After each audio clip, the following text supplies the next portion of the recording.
Hey, are you the guy from that interview? After I turned you down, you ended up becoming the driver. A while back, I had interviewed at a construction firm. The manager who conducted my interview smirked upon seeing me and said, "I'd worry about your driving, man. You seem a bit slow."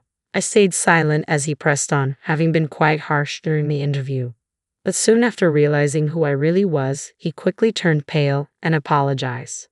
My name is James Anderson. At 45, I work in sales at a construction firm that's part of a housing franchise. This franchise involves selling standardized homes. Despite the limitations, I find fulfillment in building ideal homes by listening to clients' needs and proposing solutions within what is possible.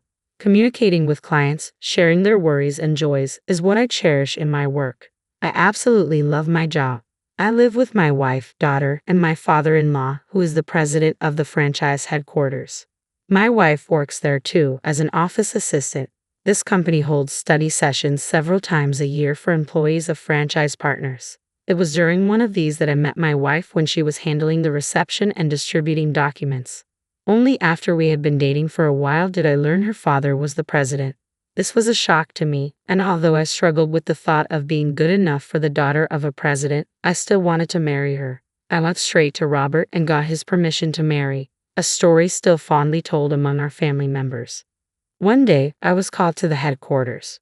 Robert, who had kindly welcomed me years ago when I audaciously asked for his daughter's hand in marriage without an appointment, was now 63 years old. Facing me in his office, Robert started the conversation. "As I've mentioned before, I plan to retire from being president when I turn 65, so I want you to take over as president in 2 years. Would you start training as my assistant from now?" This had been discussed before. Robert didn't suggest this just because I was his son-in-law. He liked how I sincerely dealt with every client. Since the president of the construction firm I worked for had agreed to this, I nodded to Robert's words, thinking the day had finally come. "Although I'm inexperienced, I will serve with all my heart," I said. I transitioned from running around on-site to learning the ropes of being a president at the headquarters. The job as a presidential assistant was new to me, involving a wide range of tasks. While I got more opportunities to appear in glamorous settings, unlike my sales days at the construction firm, I still felt something was missing. I missed the real voices from the field, like staying late to discuss how to fulfill clients' requests or seeing their joyful faces when looking at their new homes. However, as someone destined to become the next president, I focused on fulfilling my duties as an assistant. One day, I was approached by the head of the customer center for a consultation. It was reported that complaints had been increasing significantly lately for a certain construction firm affiliated with our franchise. The biggest complaint seemed to be that the completed homes were far from what was expected. The manager said that multiple warnings had been issued to the construction firm in the past. However, to no avail, the same kind of complaints kept coming in. A home is often the biggest purchase in a person's life. If people find out that their new home is far from what they envisioned, the disappointment is immense. Moreover, distrust toward the construction firm could eventually extend to the franchise headquarters. Believing that immediate action was necessary, I promptly informed Robert about the situation with the construction firm. "May I go back to the field just once more?" Even after warnings showed no effect, I wanted to see the situation for myself. "All right, see what you can do your way," Robert said, glancing at me and chuckling wryly. "I know how passionate you are about being on site. I do feel guilty for pulling you into the presidency. It's not forever, but for now, this issue is in your hands. Thank you so much." I expressed my heartfelt gratitude deeply and applied for a sales position at the construction firm in question, where an opening had just been advertised. Being sent from the headquarters could make them wary, so I decided to enter as a regular job seeker. On the day of the interview, the person who appeared as the interviewer was Dave, the manager of the construction firm. I knew some basic information about him from the documents at headquarters. It appears his father is the president of this construction firm, and he's expected to take over as president in a few years. After skimming through my resume, Dave looked up at me with an unimpressed expression. "By the way, I'm pretending to be searching for a new job since the construction firm I worked for went bankrupt," I said. "Well, being unemployed at your age must be tough," he said, smirking sympathetically but then deliberately sighing heavily. "Look, we're part of a franchise, which means there are a lot of restrictions and a whole lot to learn. You're 45, right? Don't you think that's kind of pushing it?" It was clear from his tone that he preferred hiring younger people. I responded seriously, "True, I am 45, but I bring experience that younger folks don't have." "Yeah, that's nice." Dave cut me off, waving his hand dismissively and frowning as if annoyed. "Look, you don't seem to get it, so let me explain." He looked at me as if I were a child who wouldn't listen. "We're a franchise. To make a profit while paying royalties to headquarters, it's more important to secure a number of contracts than to indulge in some client fantasy. Do you get that so far?" His attitude suggested he thought I was completely clueless. To secure these contracts, we need aggressive sales. Younger, energetic people are simply more practical for us than tired old men. Even someone as slow as you can understand that, right? Dave smirked and sighed again. Indeed, his argument had some points. How to balance the pros and cons of franchising greatly depends on the mindset of the construction firm and ultimately the business owners. Dave's stance was completely opposite to my client-first approach. I couldn't help but counter him. "Of course, we're not volunteers here. I understand the need to make a profit, but for our clients, a home represents their dreams and hopes. It's crucial that we engage with each one of them." But once again, Dave interrupted me. "What's an unemployed old guy like you talking about? You're pretty cheeky." He had been looking down on me with a smug grin, but the idea of being lectured by a middle-aged, unemployed man seemed to really annoy him, and he glared at me fiercely.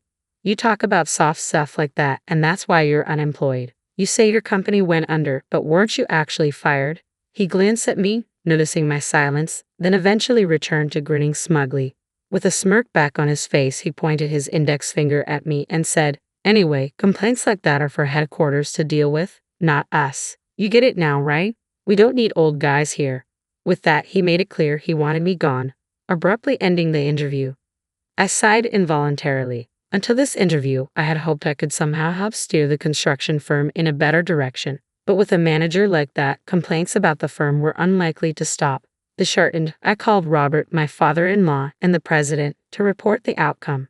A few days later, back at my job as the presidential assistant, I was driving Robert from a meeting with a business partner as we were about to head back to headquarters.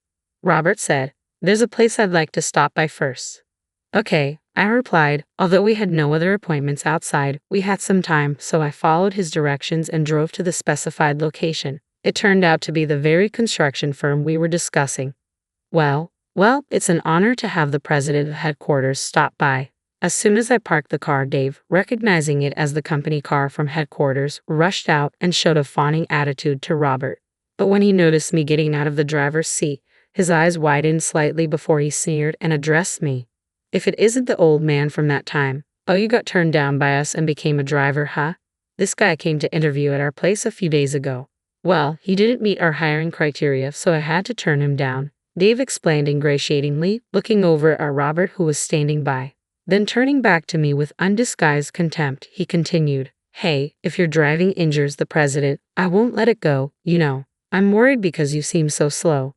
His loud laughter was the only sound in the awkward pause that followed. But cutting through the tension, Robert finally spoke up. "Hey, you, is that how you speak to the next president?" Dave tilted his head, confused by Robert's words. "Next president? This gentleman is."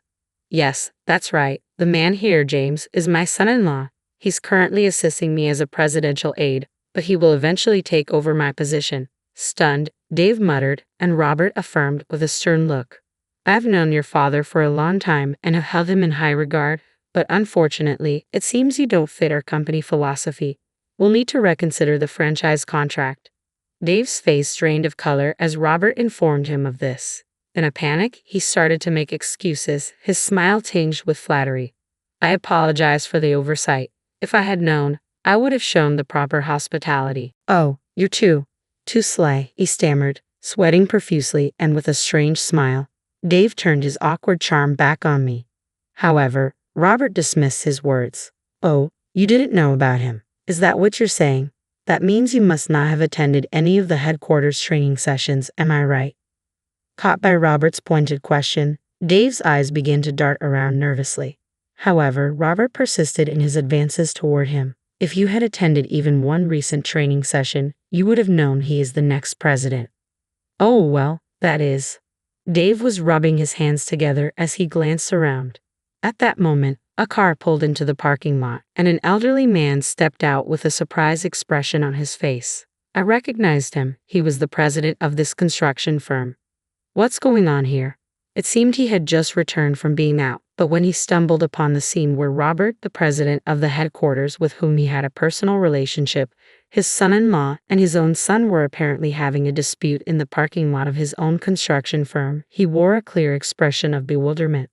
Please come inside, urged by the firm's president. We moved to the reception room where I explained the origin of the complaint and that his son had apparently been missing the training sessions. Upon hearing my explanation, the president turned his gaze sternly toward his son. What's this about? His voice strained with anger and disappointment. His son finally admitted his negligence. I've been busy with work and haven't attended for about 4 months.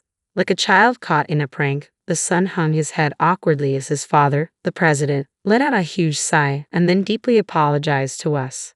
I truly apologize for my son's disrespectful behavior. Additionally, it seems he hasn't been attending the mandatory training sessions for our franchise partners. What? Really? Upon hearing his father's words, Dave let out a frantic cry. Apparently, he was unaware that attendance was required. Realizing this, the president sternly reprimanded his wayward son.